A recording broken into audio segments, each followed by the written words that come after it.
Hey guys, Dr. Morse, injury experts. So this morning we heard that Justin Fields suffered some type of foot injury. Initially, they were concerned about Achilles and other stuff, but we heard initially it was non-contact, so that would have been possible.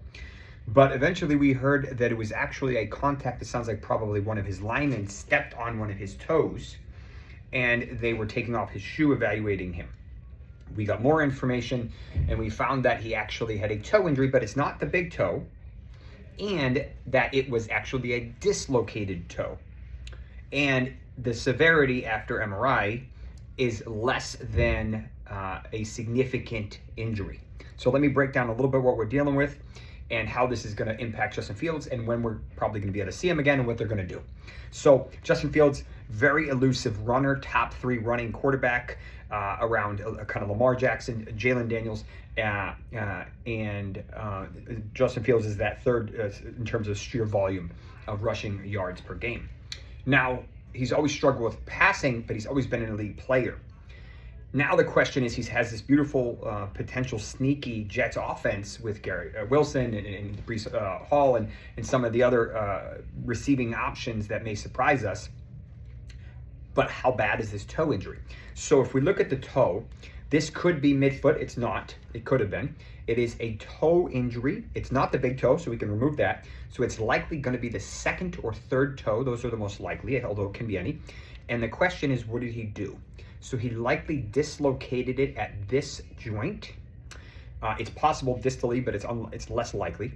It's going to be one of these two joints. And the good news is there's no fracture. And the good news is that per MRI, this is considered mild and not moderate or severe. Now, what does that mean? There is something called a plantar plate on the bottom of this joint. When someone has turf toe, which is the big toe, you tear that plantar plate depending on the severity. Think of it as a balloon, and the bottom of the balloon gets torn. And whenever you're trying to push your foot down and push back off, you can't do that. So that's why this would affect him with running or throwing, although the big toe is by far the most important. So this isn't as important, but it's still important. Since it's his right foot, he's going to have issues with pushing off. So what are they going to do, since this is more of a mild sprain than a moderate to severe sprain? If it was moderate or severe, we maybe do some stem cells. We maybe even consider shutting him down for a while. If it was completely severe and partially or fully torn, probably like Chase Claypool had, he ended up having to have surgery to reconstruct this and possibly rebuild the plantar plate. But this is considered mild, so he's likely going to get lucky and wear probably a carbon fiber insert to stabilize the bottom of the foot in his cleat. Maybe he gets a couple days off and gives him the weekend. Would not be surprised if he came back to practice early next week or something like that. And they'll have to be obviously cognizant of this. But by week 1, I don't really have a whole lot of concerns, assuming he doesn't have any setbacks, that he will be good to go and he'll be confident in his running abilities.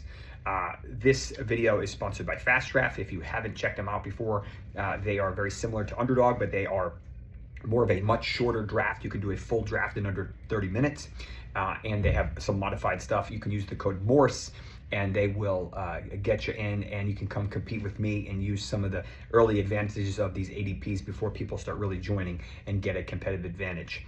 The injury draft guide will be out next week, and the rookie draft guide is available now for anyone that wants to sign up for a premium membership on the Injury Experts. You can get it for free.